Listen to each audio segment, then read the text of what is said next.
শুভ সকাল আমার প্রিয় বন্ধুরা, তোমরা সবাই কেমন আছো? আশা করি সকলে খুব ভালো আছো, সুস্থ আছো। তোমাদের আশীর্বাদে আমরাও ভালো আছি। সকাল সকাল ব্লগটা তোমাদেরকে সাথে নিয়ে শুরু করলাম। তো আজকে যেহেতু বৃহস্পতিবার, সেজন্য আমার ঘরের সমস্ত কাজ হয়ে গিয়েছে। ঘর মোছা, রান্নাঘর মোছা, সমস্ত যা বাসি কাজ থাকে সমস্তটাই কমপ্লিট হয়ে গিয়েছে। তারপর আজকে তো বৃহস্পতিবার, আজকে রান্নার ঝামেলাটা একটু বেশিই থাকে। মনে হয় যে কি রান্না হবে সেটাই শুধু মাথার মধ্যে ঘোরে যতক্ষণ রান্না না হবে।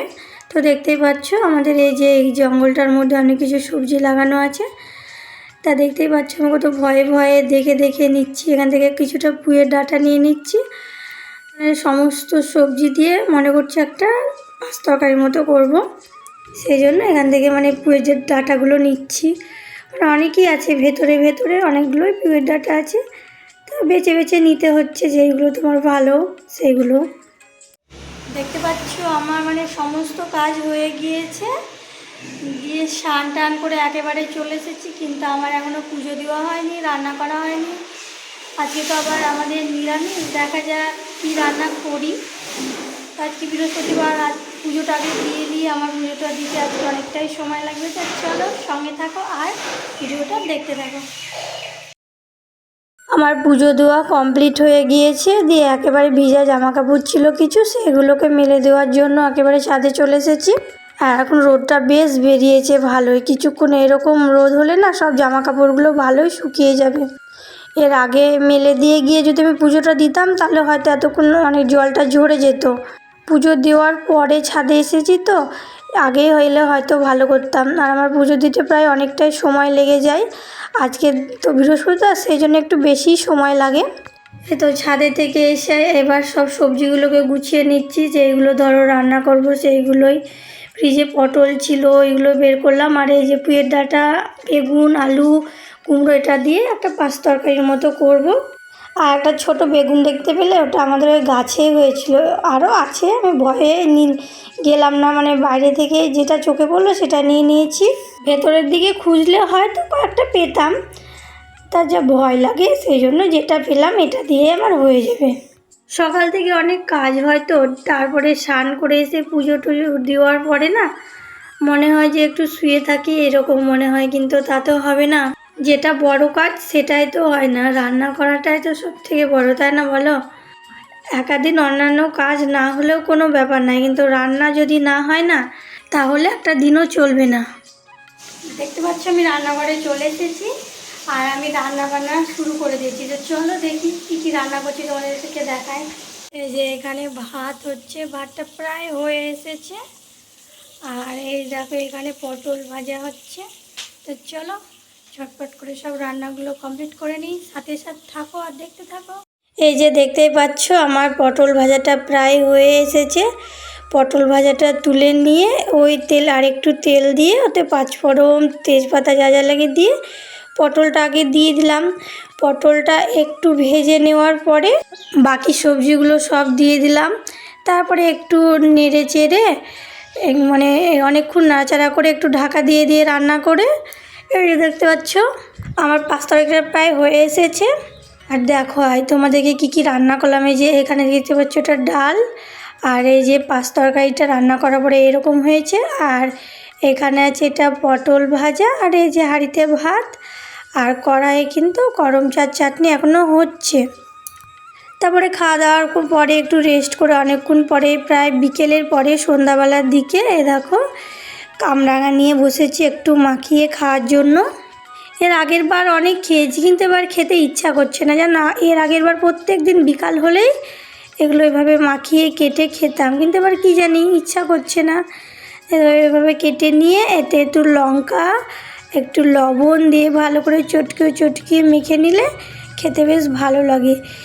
এভাবে মাখায় আমি আর আমার ছেলে খাই, প্রত্যেক দিন খেতাম, কিন্তু এবারটায় আর ইচ্ছা করছে না কী জানি। আর এই যে মাখানোর পরে দেখতেই পাচ্ছ খেতে বসে গিয়েছি। এখন তো ছেলে নেই, পড়তে গিয়েছে, ওর জন্য কিছুটা রেখে দিয়েছি, দিয়ে আমি খাচ্ছি একা একা। আর এইরকম টাইপের খাবার দেখবা একা একা খেতে ভালো লাগে না, তোমার সাথে যদি কেউ খায় না তাহলে ভালো লাগে। আমাদের বাড়িতে তো আমার সাথে খাওয়ার মতো কেউ নেই, সেই জন্য ধরো আমি আর আমার ছেলেই খাই। আর ছেলে আস্তে আস্তে অনেকটা দেরি হয়ে যাবে বলে আমার আমি খেয়ে নিই, ও ঠিক পরে খেয়ে নেবে। আর এরকম জিনিস কি বলো তো, আমাদের আছে বলে না খেতে ইচ্ছা করে না, যদি না থাকতো না তখন মনে হতো যদি খেতে পেতাম বেশ ভালোই হতো, খেতে ভালো লাগে এইরকমটা মনে হয়। কিন্তু যখন নিজেদের হয় তখন আর খেতে ইচ্ছা করে না।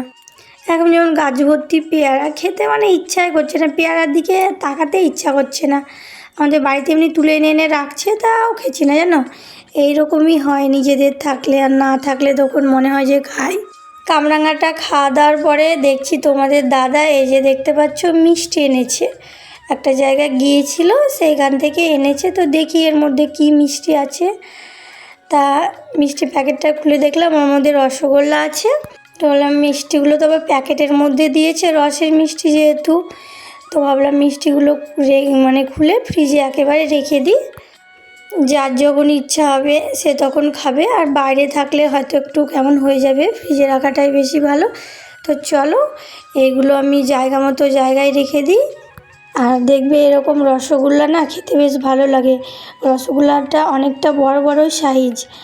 আর এই রসগোল্লাটা যে দোকানে পাওয়া যায় না, রামকৃষ্ণ দোকান বলে একটা, মানে ওই দোকানে সমস্ত মিষ্টি খেতে মানে এত ভালো হয় না, খুবই ভালো হয়। আমাদের বেশিরভাগ ওই দোকানটা থেকেই নিয়ে আনে জানো তো। তো দেখো ফ্রিজের মধ্যে রেখে দিলাম, আর কোনো খারাপ হওয়ার ব্যাপার নেই। তো চলো ফ্রিজটা বন্ধ করে দিই। আরে দেখো এখন সন্ধ্যাবেলা চলে এসেছি দুধ জাল দেওয়ার জন্য।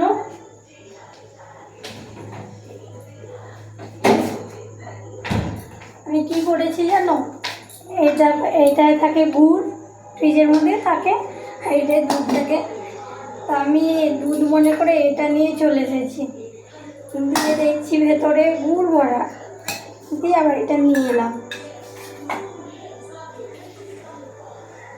দুধটা এখন জাল দিয়ে দেবো। দুপুরবেলায় জাল দেওয়া হয়নি দুধটা, মানে খাওয়ানো ঠিক হচ্ছে না ঠিক টাইম মতো, দুধটা আর কি জাল দেওয়া হচ্ছে না। চলো এখন দুধটা জাল দিয়ে নিই, এটা ফ্রিজে রেখে দিই।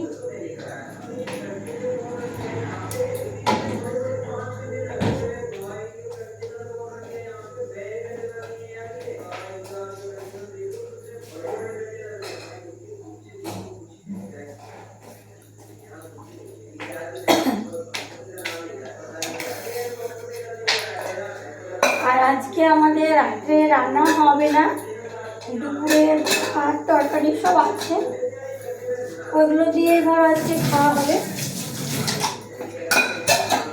রান্না বান্না দিয়ে দুধটা জাল দেবো, দিয়ে ছেলেকে একটু পড়তে বসাবো। ও এখনই পড়া করে এলো, নাহলে ওকে একটু পড়তে বসাতে বললাম একটু টিভি দেয়, ও এখন টিভি দেখছে। আমি দুধটা জাল দেবো, দিয়ে পড়তে বসাবো। অনেক পড়া বাকি আছে, প্রাইভেটে মানে সময়ই হচ্ছে না পড়ানোর।